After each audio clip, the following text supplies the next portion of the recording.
Hai, kembali lagi bersama kita di Bengkulu News. Hari ini kita akan membahas persoalan mafia tanah. Seperti yang Bapak lihat kan di sini udah hadir dua narasumber kita.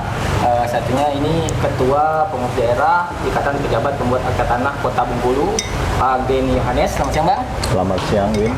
Di sebelahnya ada Ketua Komisi 1 DPRD Provinsi Bengkulu, Dempo Esler. Beliau ini selama ini terkenal ya tegas dalam urusan-urusan pertanahan yang ada di Bengkulu. Selamat siang, Bang.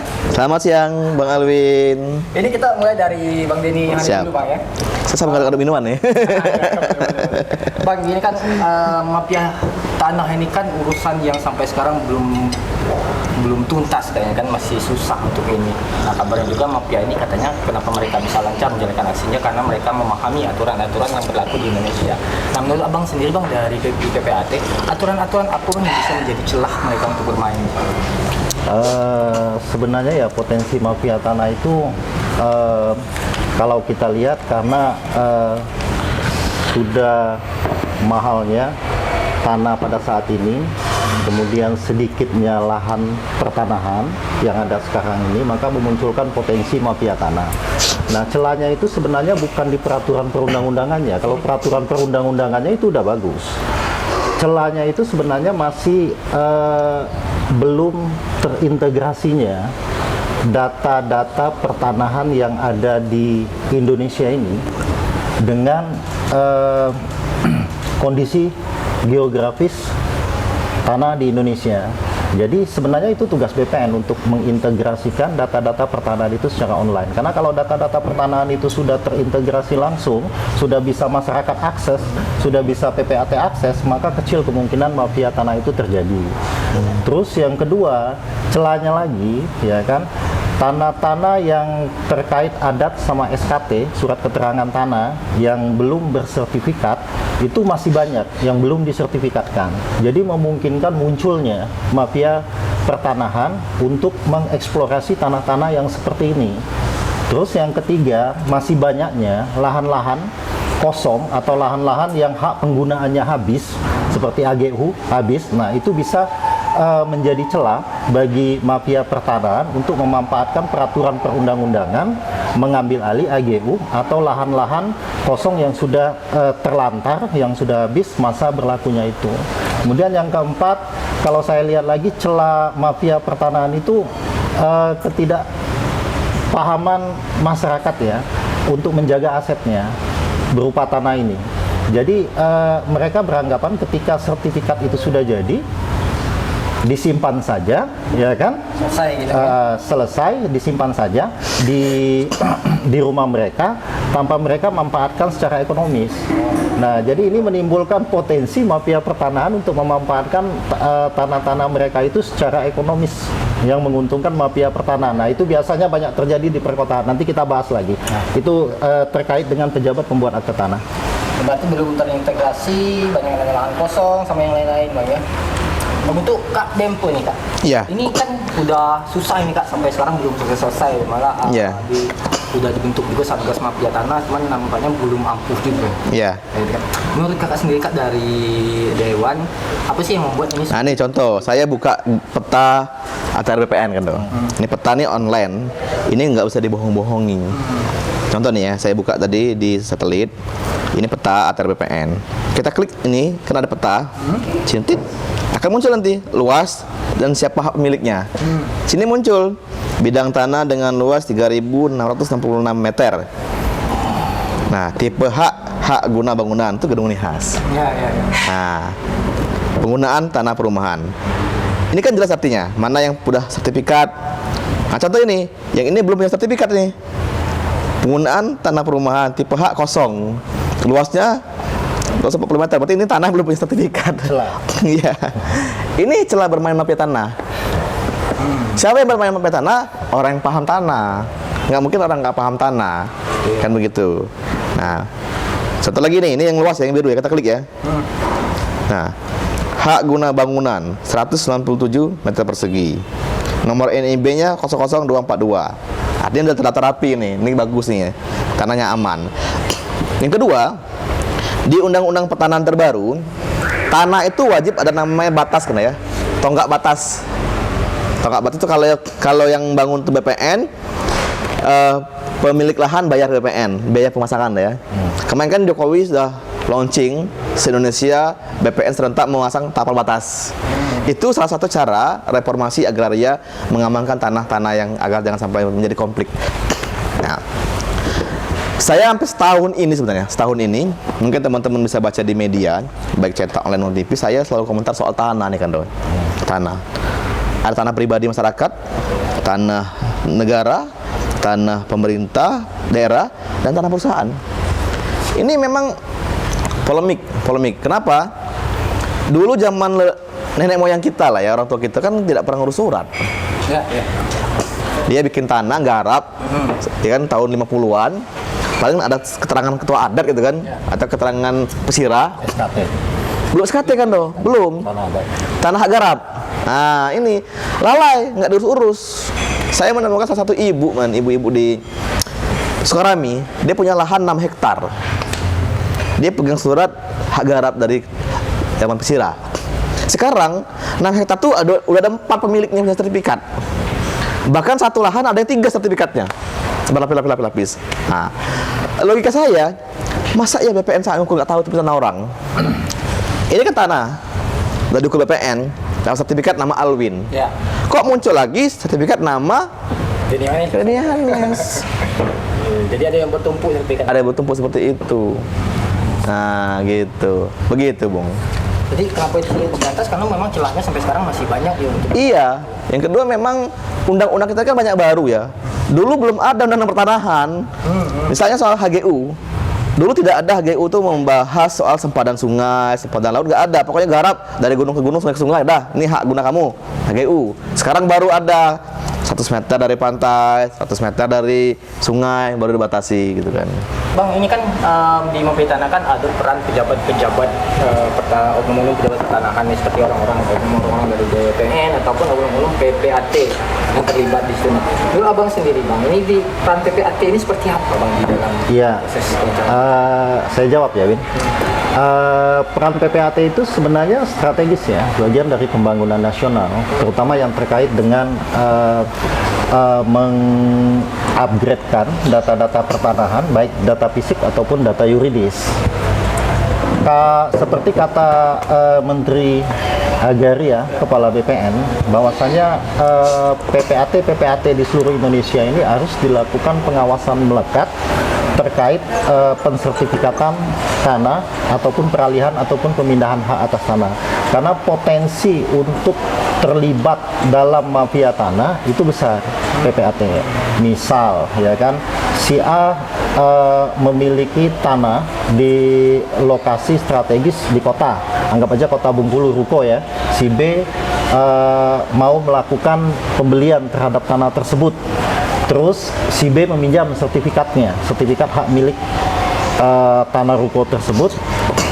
Nah, ini kan bisa saja si B ini sebagai pembeli, pura-pura membeli, terus tanah itu sertifikatnya dipalsukan, didobelkan, yang asli dia ambil, yang fotokopi palsu tadi dia serahkan lagi ke pembeli, ke penjual dengan alasan tidak jadi membeli, terus dia kerjasama dengan PPAT atau notaris untuk membuat surat kuasa menjual dari yang bersangkutan. Tentu saja kan penghadapnya, penjualnya tadi tidak ada. Mereka bisa cari orang lain, ya kan? Mereka bisa cetak KTP. Di Jakarta banyak terjadi seperti itu. Akhirnya apa? Terbalik nama lah tanah yang sertifikat ruko tadi tanpa diketahui oleh pemilik tanah yang sebenarnya. Pemilik tanah ini baru tahu tanahnya sudah dibalik namakan ke atas nama orang lain, walaupun dia punya sertifikat, tapi sertifikatnya itu sudah palsu. Terus akan terjadi gugatan di pengadilan. Nah, di pengadilan nanti main juga nih orang-orang, kalau nilai ekonomis tanah itu tinggi, mereka akan bermain di pengadilan. Jadi banyak instansi yang akan terlibat. Saya tidak katakan ya oknum-oknum BPN selalu terlibat dalam mafia pertanahan, tetapi pada intinya oknum-oknum BPN itu mempunyai kemampuan untuk membalik tanah membalik nama tanah yang tidak sesuai prosedur, termasuk oknum-oknum PPAT. Nah, biasanya mereka pakai surat kuasa menjual. Itu tanah-tanah yang sifatnya pribadi. Nah, surat kuasa menjual inilah yang sering menjerat oknum-oknum PPAT ke persoalan pidana. Berarti ini termasuk peran kunci menurut PPAT ini. Iya, kalau tanah-tanah perkotaan ya, daerah urban ya. Kalau tanah-tanah di desa, tanah adat kata saya tadi, perpanjangan AGU itu perannya beda lagi, mainnya beda lagi. Itu nanti bisa dijelaskan sama saudara Dempo. Peran kunci berarti PPAT. Tanpa PPAT ini nggak bakal berjalan. Enggak, untuk tanah di perkotaan tanpa PPAT itu nggak bisa jalan. Jadi mainnya tadi kata saya itu pakai surat kuasa biasanya. Kemudian akta pengikatan jual beli mereka buat sendiri kerjasama dengan mafia tanahnya, membalik nama tanah-tanah yang sifatnya strategis, termasuk tanah-tanah pemerintah. Mereka bisa balik namakan pakai surat kuasa menjual, ya kan? Jadi korbannya nggak hanya pribadi, Bisa pemerintah. Pemkop, Pemkap, Pemprov juga bisa jadi korban. Banyak kasusnya di Bengkulu ini, ya kan? Kemarin itu Iya, di Bentiring itu contohnya yang masih diusut kejaksaan sekarang itu kan pakai kuasa menjual. Iya. ini Bang, Ya. komentarnya Bang dari wakilnya Bang terkait adanya keterlibatan oknum-oknum PPAT sama BPN ini tadi. Iya, pertama begini ya, saya kembali ke perspektif awal. Indonesia Merdeka itu punya visi. Indonesia Merdeka itu mengantarkan rakyat Indonesia untuk bergabung untuk mencapai kemerdekaan rakyat Indonesia yang bersatu, berdaulat, adil dan makmur. Disebut dengan berdaulat itu adalah kita punya kekuasaan lahan. Lahan itu punya rakyat. Nah, lahan. Dulu zaman Pak Harto, masyarakat yang tidak mampu di Pulau Jawa itu dikirim transmigrasi. Dibagi per 2 hektar lahan. Kenapa 2 hektar? Asumsinya 2 hektar itu bisa hidup normal. Bisa untuk makan, hidup, sekolah anak, kesehatan itu cukup 2 hektar. Asumsinya. Nah, tapi hari ini rakyat kita banyak nggak punya lahan. Petani banyak, tapi dia bukan petani, tapi buruh tani. Buruh tani. Bukan petani. Kerja pada lahan orang lain. Bekerja pada lahan pemilik lahan. Dia hanya pekerja. Mungkin dulu dia punya lahan, Bang. Dijual ke pejabat karena dia butuh uang untuk anak sekolah. Lalu dia kerja di lahan itu yang sekarang ini. Nah, ini problemnya. Akhirnya apa? Rakyat mulai mencari lahan-lahan baru. Itu tuh kalau di pedesaan. Perkotaan tadi, perkotaan dulu tanah murah. Semenjak zaman musim kita punya ruang subsidi ini, orang rebutan bikin perumnas. Ruko-ruko tumbuh di mana-mana, jalan mulai lebar, akhirnya tanah mulai berharga. Nah, ketika tanah berharga ini orang rebutan menguasai lahan-lahan strategis. Ini awal mula problemnya. Soal mafia tanah itu nggak mungkin dilakukan oleh yang tidak paham. Tidak mungkin dilakukan oleh petani yang nggak paham. Pasti dilakukan oleh orang sekolah yang biasa mengurus tanah. Notaris, PPAT. Ini sorry kan ya, tapi pasti ada oknum di situ. BPN, pemerintah pasti terlibat oknumnya ya. Contoh tadi di Pemda Kota kan, ada kasus penjualan lahan, aset Pemkot. Terlepas itu ya atau enggak, tapi indikasinya begitu indikasinya. Sudah terjadi. Itu terjadi. Di Kepahyang, kita baca berita beberapa hari yang lalu, ada salah satu gedung Pemda Kepahyang dijual ke warga. Kan nggak mungkin kalau tanpa ada oknum dalam yang ngurusin itu. Nah, makanya dengan reformasi agraria, pertanahan, dan adanya dunia digital, sebenarnya ini memudahkan kita untuk mengetahui peta lokasi lahan. Tinggal klik satelit, oh inilah lahan siapa tahu kan. Nah, ini solusi sebenarnya. Maka sebenarnya tugas pemerintah daerah ya, melalui desa, kades, lurah, RT, RW itu mendata warganya yang belum punya sertifikat agar dihubungkan dengan BPN dan PPAT untuk disertifikatkan. Sehingga warga selama ini mungkin dia belum nantilah sertifikat kan belum gunung-gunungian, belum mau menyambang kan. Karena kita ini biasanya gini, mau sertifikat itu 2, mau jual atau mau gadai. Baru sertifikat. Kalau belum terpikir untuk gadai di bank atau mau jual, nggak terpikir untuk bikin sertifikat. Makanya tugas pendidikannya dari pemerintah mesti. Pemerintah dan BPN. Kan Badan Pertanahan Nasional.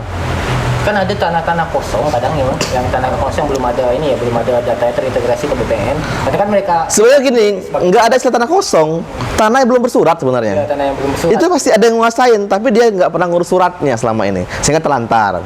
Ada mungkin juga lahannya lahan bapaknya meninggal, anaknya kerja di luar kota, lahan tinggal, lalu dikuasain warga. Nah, warga ngurus surat SKT ke lurah, lalu dihubungkan ke PPAT jadi sertifikat. Karena dianggap orang udah mati mungkin gitu kan. Ini diserobot bisa Serobot. Ketika diumumkan ke publik ada nggak yang protes? Nggak ada yang protes karena orangnya luar kota. Pas tahun kemudian dia pulang ke sini, cek tanah bapaknya udah jadi perumahan, hilang kan gitu kan. Nah, ini banyak kejadian seperti itu. Ini Bang, sebagai PPAT Bang, kan banyak nih modusnya, kan termasuk salah satu ini tadi peran-peran dari PPAT juga, dan di desa juga seperti pengklaiman tanah-tanah yang terlantar atau tanah-tanah kosong gitu. Kalau sejauh ini apa sih modus yang paling sulit nih Bang yang dilawan gitu bagi masyarakat?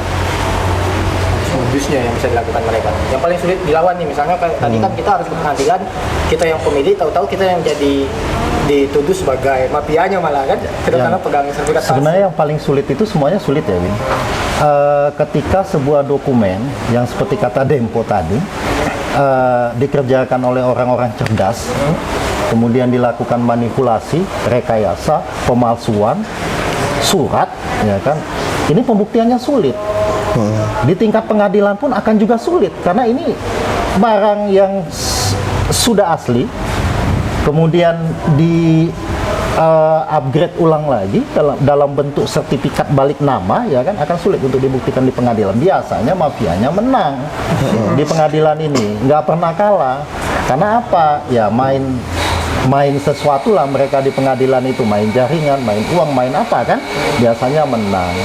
Nah, ini yang pemerintah membuat satuan tugas khusus mafia pertanahan yang berusaha mafia pertanahan ini mengumpulkan data-data penting, ya kan, terkait kasus-kasus pertanahan baik yang menang atau kalah di tingkat pengadilan, ini terindikasi mafia tanah atau tidak.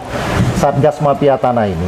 Kemudian yang kedua, Satgas Mafia Tanah ini juga mengkoordinasikan dengan instansi terkait yang kira-kira ini kalau mafia nggak harus diantisipasi.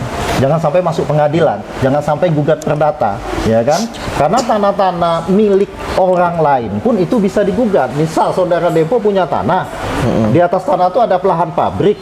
Tiba-tiba dia nggak tahu ada SKT baru yang dikeluarkan oleh lurah atau camat, ya kan, yang mengatakan bahwa tanah ini itu milik orang lain. Kemudian orang lain sertifikatkan, tumpang tindih. Dempo keluar sertifikatnya, orang ini juga keluar sertifikatnya. Bisa saja Dempo HGB, yang ini hak milik, kayak gitu. Nah, bisa seperti itu. Cuman alhamdulillah sekarang ini kan data pertanahan yang seperti dibuka Dempo tadi kan sudah terintegrasi. Siapapun bisa mengakses, termasuk anggota dewan. Jadi tahu ini tanah kosong, ini tanah HGB, ini hak milik, ya kan. Jadi kecil kemungkinan kalau ada transparansi seperti itu untuk terjadinya mafia tanah. Cuman harus dibenahi juga, ya kan, aparat penegak hukumnya. Jangan sampai arogansi, ya kan. Misal di lahan-lahan perkebunan, ya kan, itu harus dilihat dulu, ya kan. Ini kasusnya mafia tanah atau hanya plasma, ya kan. Kalau hanya plasma, ya kan, ya penyelesaiannya beda dengan kasus mafia pertanahan, kayak gitu. Itu kalau yang di daerah untuk perkebunan, ya mungkin Dempo bisa jelaskan. Itu ada apa beberapa tindakan dari pemerintah seperti mengintegrasikan data online, membentuk Satgas Mafia Tanah. Menurut Abang, apakah itu udah optimal Bang? Karena sepertinya itu masih belum ini masih banyak juga mafia tanahnya sekarang. Ada namanya GTRA, Gugus Tugas Reforma Agraria. GTRA ya? Ya, ini BPN tuh sebagai ketua harian, gubernur sebagai ketuanya, ditambah dengan beberapa lembaga-lembaga instansi terkait, ditambah juga pihak masyarakat. Ini fungsinya adalah mendata tanah masyarakat yang belum punya sertifikat. Jadi turun langsung ke mestinya turun langsung mestinya ya. gitu kan. Yang lahan kosong kan. Tadi. Nah, kami DPR kan tidak punya kemampuan langsung ke lapangan satu-satu, kecuali ada yang melaporkan. Baru kami bisa berbuat kan. Kalau kami satu-satu kan ngecek, kan nggak mungkin. Ini jutaan tanah, jutaan penduduk. Masa tanya, udah belum Win? Udah belum? Nggak mungkin. Makanya siapa DPR itu adalah menunggu siapa yang mengadu. Memang tugas DPR itu kan menyelesaikan semua itu, tapi kan nggak mungkin tanya satu-satu, Bang. Maka kami menunggu mana yang ngadu. Nah, banyak yang mengadu, hampir tiap hari orang ngadu soal tanah ini. Contoh nih, kemarin kami sidak ke utara. Ini contoh ya, dari sekian banyak HGU nih, ada 86 HGU di Bungkulu yang berpotensi semuanya masalah. 56 HGU. 86 HGU. Semuanya berpotensi masalah. Kenapa masalah? Zaman dulu, zaman Orde Baru, HGU itu dibuat nggak pakai undang-undang, pakai senapang. Oh iya. Nah, begitu kan? Pokoknya dari bukit A ke bukit B, sungai A ke bukit B, perusahaan A. Nah, sekarang pas mau perpanjangan udah ada namanya Undang-Undang Reforma Agraria, baru repot. Kan begitu, sepadan sungai, sepadan jalan, sepadan laut dan lain-lain, baper zona lindung, nah, ini baru repot. Fakta kemarin saya ke lapangan, ke tanah lahan yang menurut orang agrisinal, perusahaan agrisinal, itu lahan mereka yang sawitnya udah umur 10 tahun. Tetap, saya berdiri, saya lihat ke satelit, klik nomor HGU mereka, ternyata itu bukan lahan HGU mereka, jauh jaraknya ke lahan HGU mereka. Udah mereka, artinya mereka ini sudah merambah, mungkin bisa ribuan hektar merambah lahan baru. Yang mereka itu lahan mereka. Termasuk hutan lindung dirambah. Ada juga hutan lindung, tapi yang ini lahan warga ya, tapi mereka klaim lahan mereka. Yang tanah-tanah nenek moyang warga itu dulu. Ketika warga nggarap, dianggap menyerobot, padahal mereka yang nyerobot. Jadi kita anggap ini mafia tanah. Mafia tanah, lebih sadis itu. Tadi kalau ini bilang oleh Bang Yohanes, itu kan warga individu kecil-kecil. Ya paling jutaan untungnya. Ini triliunan untungnya, triliunan. Karena melibatkan konglomerat. Nah, satu. Yang kedua, ketika main hearing dengan pihak perusahaan, BPN dan Pemprov, saya menemukan sebuah indikasi kejahatan ini. Yang mereka sampaikan tanpa sadar. Mereka bilang ini nanti ada lepaskan lahan kami lepaskan 50-an hektar untuk HGB pabrik. Bayang saya berapa ini? Artinya pabriknya selama ini belum punya HGB dong selama ini. Iya. Padahal pabriknya udah berdiri puluhan tahun. Kok baru sekarang mau diurus HGB-nya? Artinya selama puluhan tahun pabrik itu berdiri, nggak pernah bayar pajak PPTK. Ilegal berarti di situ ya. Karena HGB mesti bayar pajak tanah kan? Kan begitu. Nggak pernah ngurus pajak bangunan nanti selama dengan HGB. Pabrik karena apa? Baru mau sekarang diurus. Ini tuh yang paling Sedangkan lahan pabrik, lahan kebun itu berbeda statusnya loh. Kalau kebun tuh HGU. Kalau lahan pabrik tuh HGB, hak ada bangunan. Itu pajaknya beda hitungannya. Artinya berpotensi puluhan tahun nggak bayar pajak. Ini mafia pajak dan mafia tanah. udah double ya. Sudah double. Ya. Begitu. Karena urusannya lebih besar, melibatkan banyak warga, bukan Iya. lagi gitu ya. Makanya ini negara kita memang wajar kalau nggak nambah pendapatannya begini nampaknya. Kemudian masyarakat yang tidak punya sertifikat pasti tidak bayar pajak. Baik masyarakat individu maupun lembaga ya. Kalau dia belum punya sertifikat, nggak mungkin bayar pajak bangunan. Iya. Lah, bagaimana nih yang pajak? Dia nggak punya bukti hak kepemilikan, Tapi yang mau dibayar. nggak mau bayar. Kalau dia punya sertifikat, maka dia akan mengurus namanya INEB kan ya. Baru dia punya register PBB kan. Kalau nggak tuh nggak bagaimana? Dan nggak mungkin pemerintah lagi bayar pajak Win. Saya kan belum punya sertifikat. Nah gitu. Bagaimana cara ngukurnya? Pajak bumi bangunan itu ukur dari luas lahan kan. Dari mana tahunya BPN yang ngukur? Di sertifikat itu ya. Sertifikat itu. Sertifikatnya cuma bayar. Maka saya bikin ini. Kalau semua warga masyarakat Provinsi Bengkulu ini sudah harus resmi punya sertifikat, optimis saya PAD kita dari pajak bangunan itu akan meningkat drastis tanpa harus menaikkan harganya. Nah ini kan, jadi bukan naikkan harga BPN ini kan, tapi diperbanyak orang yang masuk kan gitu kan. Sekarang enggak dinaikin tapi kan nambah gitu kan. BPAT-nya yang dinaik. Bang Denny sebagai ketua ya Bang, ketua Pemda BPAT kan. Gimana Ketua sih, ini keren ketua deh. Antisipasi Tempat ngadu ya. Kan ada oknum-oknum yang ada misalnya di bawah Abang gitu kan yang coba-coba untuk bermain dan mendukung mafia tanah ini. Ya, kalau kita kata saya tadi ya, peran PPAT itu hanya mafia tanah di tingkat perkotaan ya. Tanah-tanahnya juga tanah-tanah masyarakat yang nilai ekonomisnya tergantung di mana posisinya. Lahan ya kan. Kalau itu tingkat mainnya udah tinggi mafianya, memang harus diselesaikan oleh satgas khusus. Ya kan, nggak hanya Dempo yang menyelesaikan, cuma satgas khusus. Iya. Jadi kalau di organisasi itu udah jelas ya. Jadi ada kalau di tingkat dalamnya ada majelis pembina dan pengawas PPAT. Terus yang terbaru sekarang ini untuk mengantisipasi mencegah mafia tanah dari tingkat nasional, provinsi sampai kota kabupaten, Kementerian Agraria juga membentuk MPPN, MPPW dan MPPD. Itu sejenis pengawasan dan pembinaan PPAT. Karena di tanah-tanah perkotaan itu sangat-sangat banyak sekali keterlibatan oknum-oknum PPAT. Jadi kalau ini harus dinormalkan. Ini kan kata kementerian kan harus dinormalkan. Kalau perlu dikasih sanksi yang berat, ya kan, jangan sampai keterlibatan PPAT ini menjadi masif. Iya, iya. Untuk hal-hal terkait dengan mafia pertanahan, karena mereka punya akses langsung ke oknum-oknum BPN, ya kan, jangan sampai membesar terus, ya kan, akhirnya terjadi ketidakpastian hukum terhadap data-data pertanahan yang sudah terintegrasi. Nah itu, kalau banyak kasus kan repot kita menyelesaikannya negara kan. Berapa operasional negara harus menyelesaikan kasus pertanahan itu berat. Makanya Satgas itu sifatnya hanya mengkoordinir kasus-kasus yang terkait pertanahan, sehingga ini bisa dikategorikan mafia tanah atau sekedar sengketa pribadi. Jadi kalau di kita itu pengawasannya ketat, cuman taulah manusia kan, semakin diawasi, semakin ketat kita monitoring, pelanggaran juga berubah modusnya. Niatnya tetap ada, Pak, ya. Iya. Kak Dempo, Kak. Ya. Ini kan kita tadi menganggap kan urusan warga dengan lahan perkebunan dari pihak perusahaan besar itu juga termasuk salah satu mafia tanah. Sebagai DPRD, apa rekomendasi kita ke pemerintah untuk supaya ini? Saya kalau rekomendasi, tapi ini kan tidak resmi lembaga ya, baru pribadi ya. Ya, Semua HGU itu tutup. semua HGU tutup. Tutup. Yang ada di Bengkulu sekarang. Tutup. Wih. Hapuskan HGU. Habis itu kan. Karena nggak ada manfaatnya. Dibandingkan kita berikan tanah itu untuk perusahaan besar, kalaupun mau ada HGU, berikanlah HGU itu kepada BUMDes. BUMDes ya. Iya, misal tadi contoh Agrisinal, lahan HGU-nya itu 8.000 lebih. Udahlah, bagi aja ke warga sekitar desa itu, ada 5 desa. Setiap orang yang tidak mampu kasih 2 hektar, 2 hektar, 2 hektar. Lebihnya jadikan HGU BUMDes. Udah. Itu bukannya Negara tetap investasi di daerah. lah, karena tetap investasi. HGU-nya nggak hilang, tapi bukan perusahaan besar yang garap, tapi BUMDes. Cabut sekarang bagi rata ke BUMDes. Iya, kan nggak rugi negara, Bang. Negara nggak rugi, rakyat untung. Loh, Masuk akal itu. terus gimana pabriknya?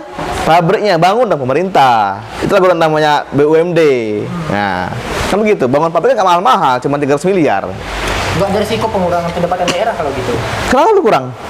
Kan setoran dari Kan lahannya nggak hilang lahannya.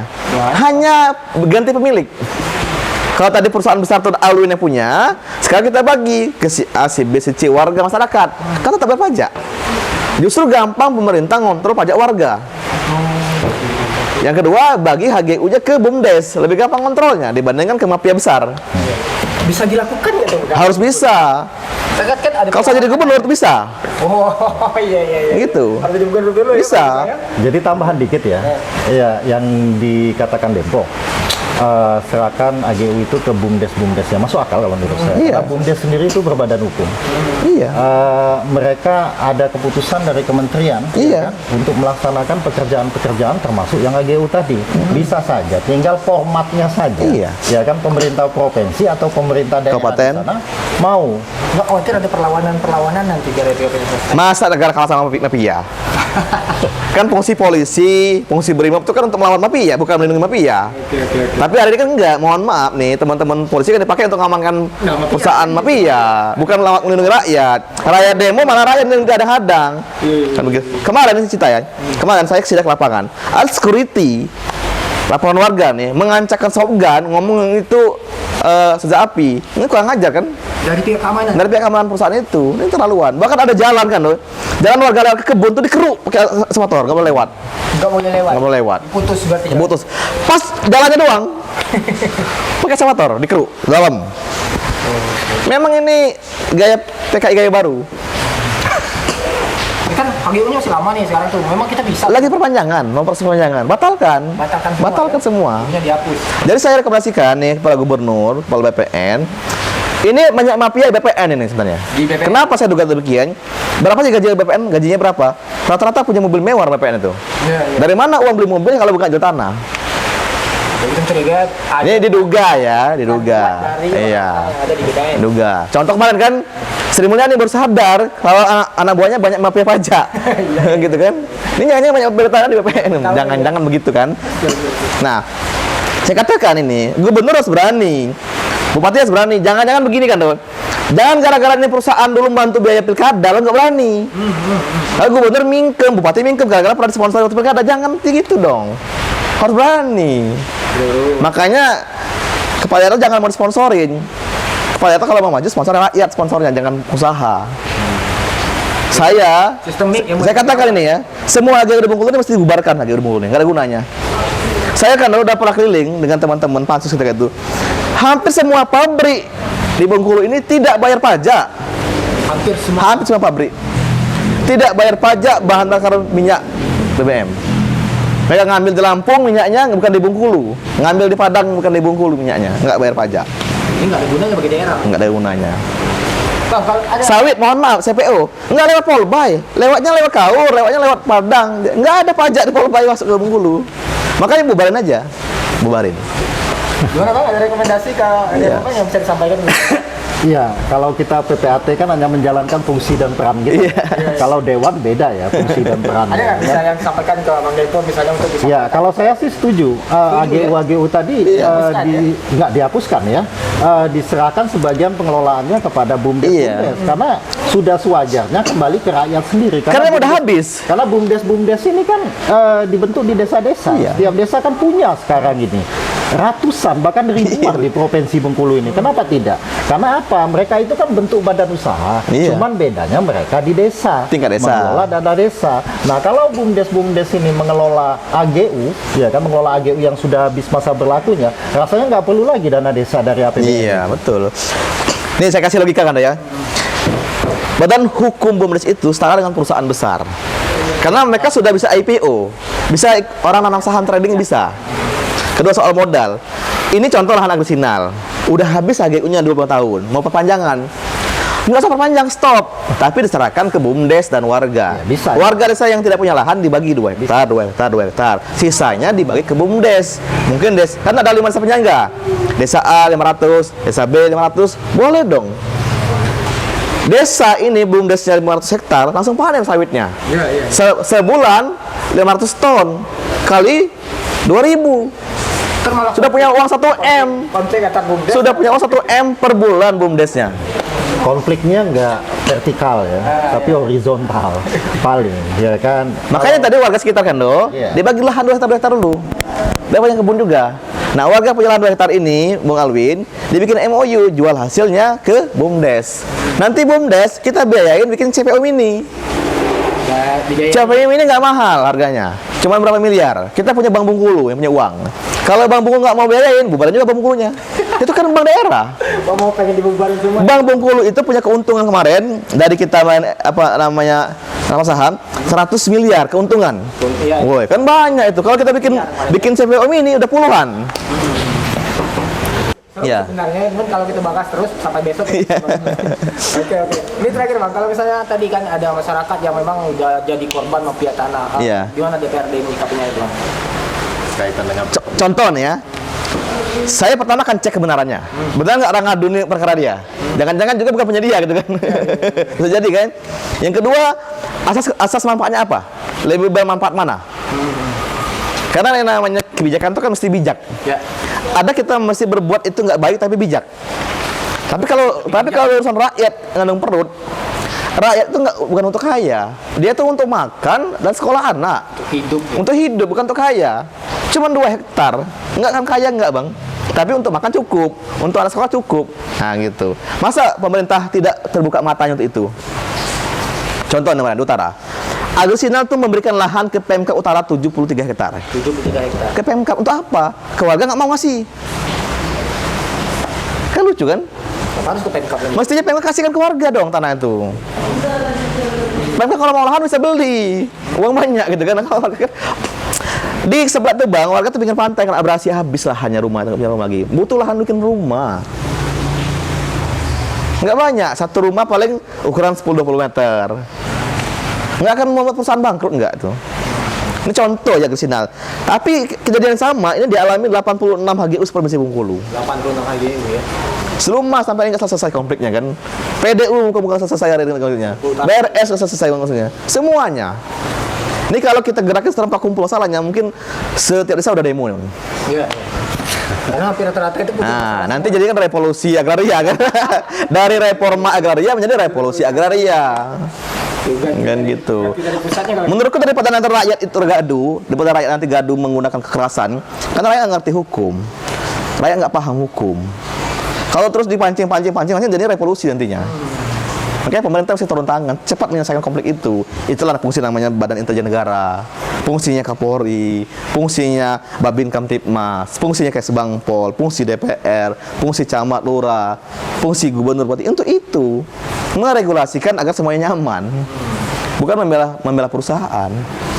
kita juga menerima kalau ada laporan-laporan dari warga ya kalau Hampir tiap hari. tiap hari ya kalau. Iya, tiap hari.